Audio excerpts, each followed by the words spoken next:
it is time to think differently and think big.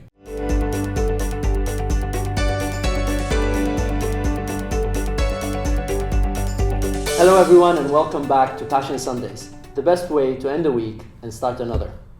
What would you do if you had a chance to talk to a man who coached Steve Jobs, one of the most passionate people on this planet?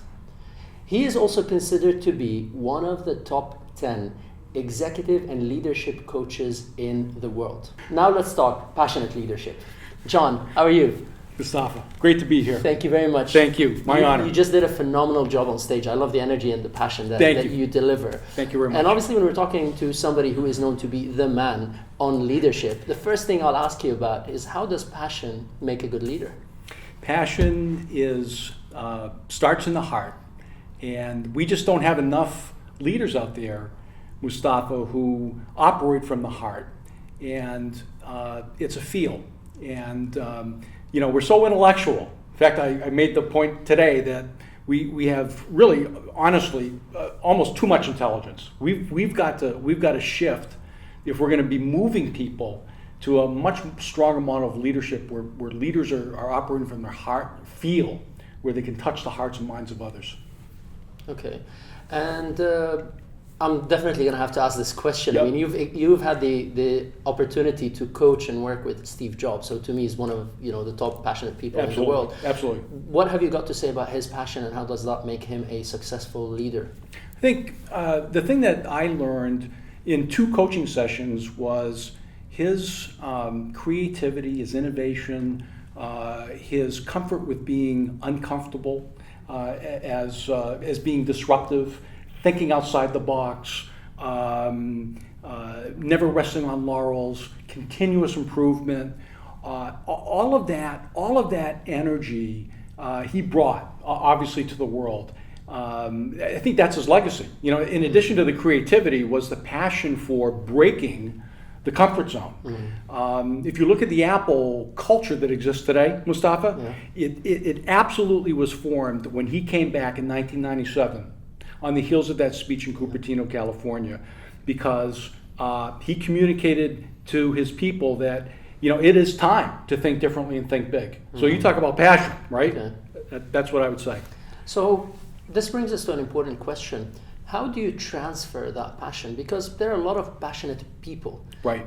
But the characteristic of a leader is somebody who's able to get all of this through to other people. Absolutely. And grow people around them. Absolutely. So how can somebody convey and take that passion from an individual leader on top into run across the whole organization? Yeah, it's a great point. And again, we have a huge gap out there. I know you've seen it too.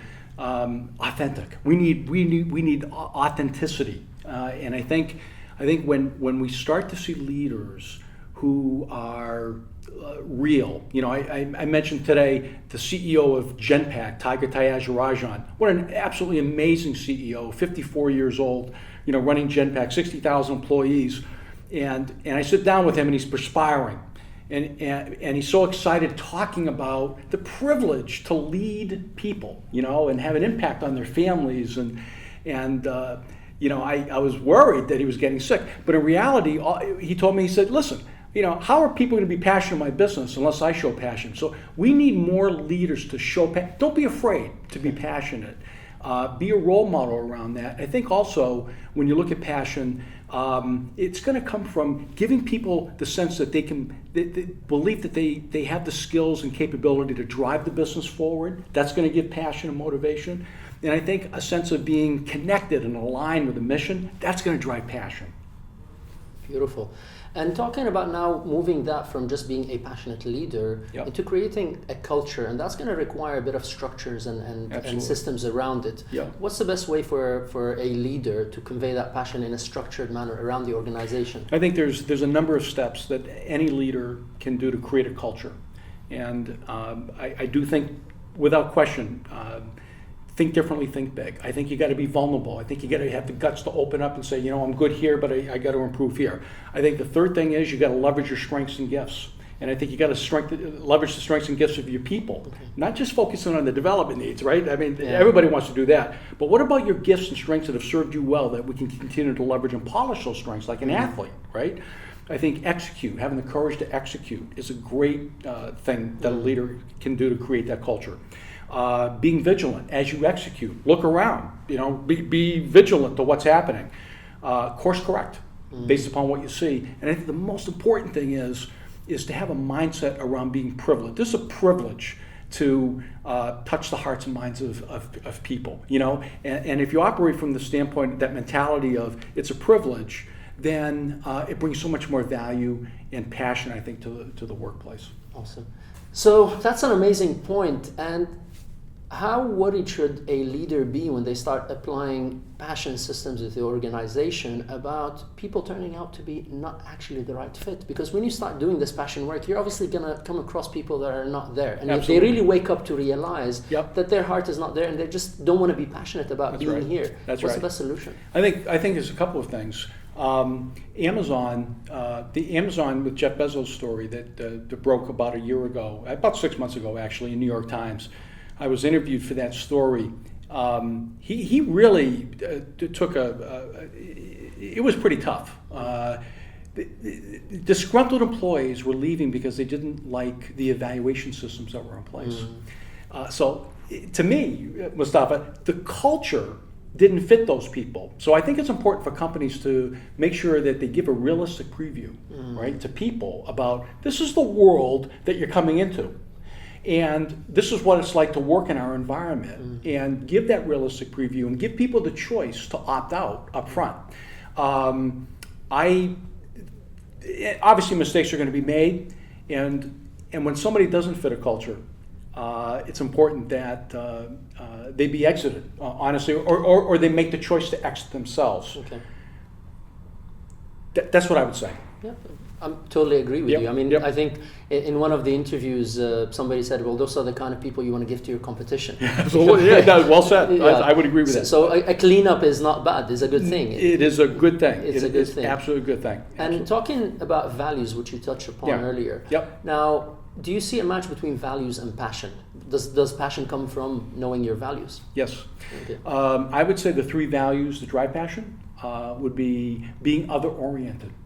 Okay, and again, great leadership, when you think about it, right, is a function of not being inner-oriented but other-oriented. So the whole value of altruism is so powerful, right? And I think the second value that's worthy is achievement. Making sure that you're committing every day to those things that are going to move the needle in the world. Okay, whatever your pursuit is, you got to make sure you're moving the needle in an effective way and something that's adding value. And I think the third is, to the extent that you can build abundant relationships. I think those three values, if we were all to live those values every single day, it would be an energetic, energized, passionate, unleashed world. That's what we need. I love that. Yeah. And how does then a leader refurbish their passion along the journey? Because you might be 10 out of 10, 100 out of 100 on passion, and if the rest of your team is not there, you start sometimes feel like you're pulling everybody.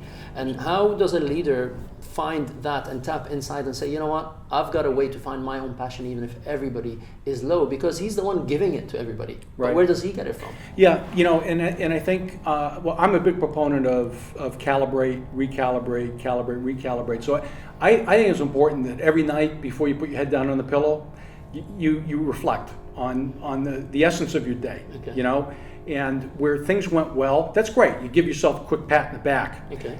Where things didn't go well, where you need to course correct, you need to commit that to tomorrow. So I think just being diligent around calibration is very, very important. I think there's always room to read and nourish the soul. Continue to listen to great speakers and go to executive education programs and actually here's what I would say: you can learn from everybody. Just open up and connect with everybody, because there's always somebody that you can learn from, and often we shut people out that we shouldn't shut out. True. So all of this great, we know what's our passion, and then there's this point of hoping that passion will be easy. It'll come. I attract it. Right.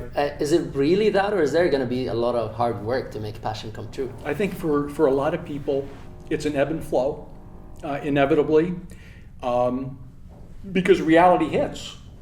So you can be passionate about a pursuit, and then you might hit incredible failure after failure after failure. Welcome to the role of entrepreneurialism, right? What I've seen, I think we've all seen, is that there's going to be an ebb and flow always. But if you always stay close to the strength and vibrancy of your inner core, true to your character and true to your values, and you continue to be a positive thinker, right? And your emotions are positive because it's the positive emotions that are going to drive the good behavior.